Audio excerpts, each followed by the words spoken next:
안녕하십니까, 목조교입니다. 우리는 통합과학 2학기 과정을 함께 공부하고 있죠. 지금 지질시대의 환경과 생물에 대해 함께 살펴보고 있는데, 지난 시간에 이어서 이번 시간에 나머지 부분인 대멸종과 생물 다양성에 대해 공부해 보도록 하겠습니다. 앞에서 살펴봤듯이 대멸종은 지구 환경의 급격한 변화로 대량의 생물들이 한꺼번에 광범위한 지역에서 생물들이 멸종하는 사건을 우리는 대멸종이라고 얘기하고 있죠. 대멸종은 어느 순간에 일시적으로 확 일어나는 게 아니라 수만 년에서 수백만 년에 걸쳐서 이제 서서히 일어나고 있습니다. 그럼 대멸종이 왜 일어나고 있을까요? 대멸종이 일어나게 된 원인들을 이제 여러 가지 측면에서 살펴볼 수 있는데요. 이제 복합적으로 작용하고 있겠죠. 중생대 마렵에는 공룡들이 한꺼번에 사라졌죠. 이제 공룡들이 이렇게 멸종을 했을 때 왜 했을까 살펴봤더니 소행성이나 운석의 충돌이 주된 이유로 거론되고 있기는 하지만은요. 또 그것만이 이제 공룡이 멸종한 원인으로 이렇게 거론되고 있지는 않고요. 말기에 등장한 포유류 생물들도 이제 공룡 멸종에 이제 일조를 했습니다. 어떻게 이 작은 포유류 생물들이 공룡을 멸종시킬 수 있었느냐 하면은요. 이 포유류 생물들이 공룡알을 이제 훔쳐가서 먹어 치운 거예요. 그러니까 새끼들이 이제 있어야 공룡들이 그 새끼들이 이제 자라서 공룡 성체 공룡이 될 텐데 이제 새끼가 되기 직전에 알을 이제 훔쳐서 먹어버리니까 그것도 이제 공룡이 멸종하게 된 원인으로 지목되고 있는 거죠. 이제 대멸종이 이렇게 일어났는데 그 대멸종이 일어나게 된 주요 원인들을 이제 살펴보면은, 그러니까 잡다한 이제 원인들이 쭉 있겠지만 그 중에서 주된 원인 이제 몇 가지를 골라서 살펴보면은요. 고생대 때 초대륙이 형성하면서 기후대가 변하고 단순해진 게 대멸종의 원인으로 또 기록되고 있습니다. 이제 기후가 변한 거죠. 초대륙이 형성하면서요. 그리고 또 공룡이 멸종했을 때 멸종 원인으로 거론되고 있는 게 이제 소행성 충돌이나 운석 충돌이 있죠. 중생대 말기 소행성이나 운석 충돌도 중생대 말기 대멸종의 원인으로 이렇게 거론되고 있습니다. 소행성의 충돌로 발생한 먼지구름이 햇빛을 차단해서 기온이 하강을 했겠죠. 지금도 화산이 폭발하면은 이제 커다란 좀 대형 화산이 폭발하면 화산재가 전 세계로 퍼지면서 태양빛을 가려서 이제 냉해 피해가 일어났고 흉년이 들곤 하잖아요. 그거와 마찬가지로 이제 소행성의 충돌로 인해서 이제 이렇게 그림에서 보듯이 땅이 파이고 옆으로 이제 흙이 밀려 올라가서 이렇게 산이 형성되기도 하지만 또 수많은 먼지들이 이제 하늘로 올라가서 햇빛을 차단하기 때문에 기온이 하강하고, 그러면 햇빛 양이 줄어드니까 당연히 식물의 광합성 양이 줄어들겠죠. 그럼 이제 냉해 피해가 일어나게 되겠고요. 그리고 그뿐만이 아니라 대규모 해일이 발생하죠. 여기 대규모라고 해야 되는데 오자예요. 대규모예요. 지금도 이제 지진이 발생하면 쓰나미가 일어나서 전 세계적인 피해를 주고 있잖아요. 그거와 마찬가지로 지진이 일어났을 때 그 정도 이제 쓰나미가 일어나는데 소행성이나 운석이 이제 바다에 떨어지면 그거보다 더 큰 이제 해일이 발생하겠죠. 이제 지진이 생겨서 일어난 해일을 우리는 특별히 쓰나미라고 하는데, 쓰나미에 더 이제 버금가는 정도가 아니라 쓰나미보다 더 큰 규모의 해일이 발생해서 이제 육지를 덮치게 되면은, 지금도 그 쓰나미 발생했을 때 엄청난 피해가 발생했잖아요. 특히 2011년도인가 그때 동일본 대지진이 일어났을 때 발생한 쓰나미로 일본 지역이 그 해안 지역이 엄청난 타격을 받았죠. 경남 합천에 있는 적성 초계 분지 있죠. 지난 시간에 얘기했듯이 그 분지를 보면 알 수 있듯이, 또 아니면 여기 있는 사진에 있는 이 운석 충돌 흔적을 보면 알 수 있듯이 운석이 지표면과 충돌하면 주위에 산이 형성될 정도의 운석 위력은 아주 대단하죠. 위력적인 소행성이나 운석이 바다에 떨어지면은 역시 엄청난 규모의 해일이 발생을 할 거고요. 그 해일이 이제 육지를 덮치면은 피해가 어마어마할 겁니다. 또 대멸종의 원인으로 이제 운석과 소행성의 충돌과 함께 거론되는 게 화산 폭발이 있습니다. 이건 역시 이제 화산이 펑 폭발하면은 이 용암에 이제 맞아가지고 용암에 뒤어서 엄청 화상을 입어서 이제 유명을 달리한 공룡들도 있겠지만, 이제 주된 원인은 화산재가, 이건 역시 화산재가 이제 하늘로 올라가서 햇빛을 차단하게 됩니다. 그러면 기온 하강이 일어나겠죠. 이것도 소행성 충돌과 같은 메커니즘으로 이제 대멸종을 일으키는 겁니다.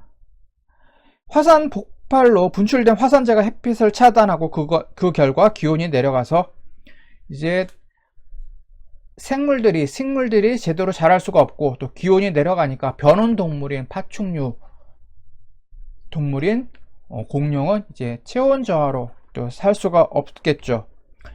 조금 전에 얘기했듯이 지금도 이제 화산, 이렇게 엄청난 규모의 화산이 폭발을 하면은 농작물이 이제 냉해 피해를 입어서 흉년이 됩니다. 또 이건 아직 정설은 아닌데, 우리나라가 통일신라 시대 때 그걸 통일신라 시대로 하기도 하지만, 조금 이제 진보적인 학자들은 통일신라 시대가 아니라 남북국 시대라고 해가지고 남쪽에 통일신라, 북쪽에 발해가 있었다, 이렇게 얘기를 하는데, 발해가 어느 날 갑자기 확 멸망을 했어요. 근데 국사 시간에는 이제 발해 멸망에 대해서는 그렇게 자세하게 얘기를 안 하고 있는데, 그냥 거란족 침입과 말갈족 피지배계층과 지배계층인 고구려 유민 간의 갈등이 이제 발해의 멸망을 일으켰다라고 좀 설명하고 있는데, 그때 이제 유력하게 이제 거론되는 원인 중 하나가 화산 폭발입니다. 백두산이 폭발을 하게, 백두산 폭발로 이제 발해라는 국가가 멸망을 했다라는 거죠.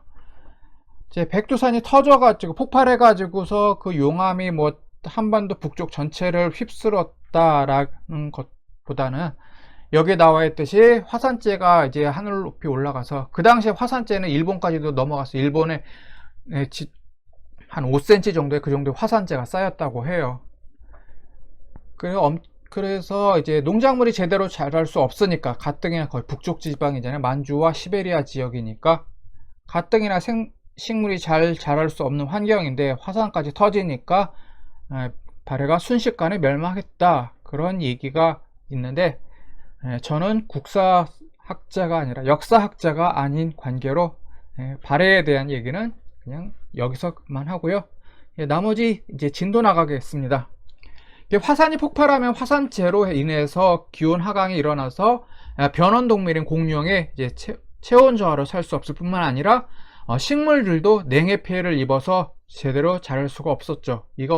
그래서 화산 폭발, 그러니까 조산운동이라고 하죠. 조산운동 역시 공룡 멸종의 주된 원인으로 거론이 됩니다. 옛날에는 이게 주된 원인이다, 이게 제일 원인이다 라고 했는데, 지금은 이것보다는 조금 전에 얘기한 소행성이나 운석 충돌이 공룡 멸종의 직접적인 원인이 되었다라고 얘기를 하고 있죠. 그리고 화산가스의 대기 유입으로 인해서 산성비와 온실 효과를 일으켰습니다. 지금도 마찬가지죠. 이런 것들이 이제 대멸종을 일으키는 원인으로 지목되기도 하죠. 이제 온실 효과로 해서 온도가 올라갔는데, 이건 나중에 일으켰고, 1차적으로는 이제 화산재에 의해서 기온 하강이 일어나겠죠. 지금 기후변화와 지구온난화가 이제 화두에 오르고 있는데요. 먼 훗날 일로 여겨졌던 일들이 이제 어느새 이제 현실이 되었고, 기상이변을 이변이 아닌 평범한 일상으로 지금 우리는 받아들이고 있죠. 멀리 다른 나라 예를 들 것 아니라 유럽이나 미국 이런 데 대규모 화산이나 홍수 이런 거 거론할 거 없이, 당장 우리나라에서도 폭우가 쏟아지는데, 폭우에 의한 홍수 피해가 옛날에도 있었지만 옛날과는 이제 견줄 바가 아닐 정도로 어마어마하게 지금 규모가 커지고 있잖아요. 근데 이것을 지금 우리는 평범한 일상으로 서서히 받아들이고 있습니다. 그러니까 지구 온난화가, 그전에는 이제 내가 이제 여러분들 이제 학생 때였을 때는 이게 경고로 받아들였는데, 이거는 이제 어느새 현실이 된 거죠. 급격한 기후변화에 적응하지 못한 생물들은 이제 멸종을 할 겁니다. 이제 중생대 때 공룡들이 멸종한 것처럼요. 이제 몇몇 생물들이 멸종을 하게 되면은 이제 먹이 사슬이 깨지게 되고 당연히 생태계 교란이 일어나겠죠. 이에 따라서 멸종하는 생물들이 속출하게 될 겁니다. 그럼 우리들은 무사할까요? 당장에 지금 기상이변 홍수 막 일어나고 있고 가뭄 발생하고 가뭄 일어난 다음에 또 산불이 대규모로 뭐 산 한두 개 이제 타는 정도가 아니라 우리나라에서도 지금 경상도 지역에서 엄청난 규모의 산불이 발생했잖아요. 이렇게 일어나고 있는데 인간은 아직까지는 무기력한 모습을 보이고 있습니다. 그래서 다 같이 이제 지구 온난화가 일어났지만 이제 더 이상 일어나는 것은 막아야 되겠다. 더 이상의 피해는 막아야겠죠. 이렇게 노력을 해야 되겠지만 사실은 그렇진 않죠. 대표적인 인물이 여기 사진 나와 있듯이 트황상이라고 얘기합니다. 하도 하는 짓거리가 그래서 트럼프 대통령 같은 경우는 화석 연료를 사용을 장려하고 있습니다. 그래서 에너지 기업에 대한 세금 감면이나 보조금 이런 거 지원하고 그와 반대로 태양광이나 풍력과 같은 친환경 정책 에너지 사업에 대해서는 이제 예산을 팍팍 깎고 있죠. 지질 시대에서 대멸종은 몇 차례 있었습니다. 거기에서 이제 살아남은 생물들도 있었고 또 멸종한 생물들도 있었겠죠. 근데 거기서 살아남은 생물들은 대표적인 예로 뭐가 있냐면 바퀴벌레가 있습니다.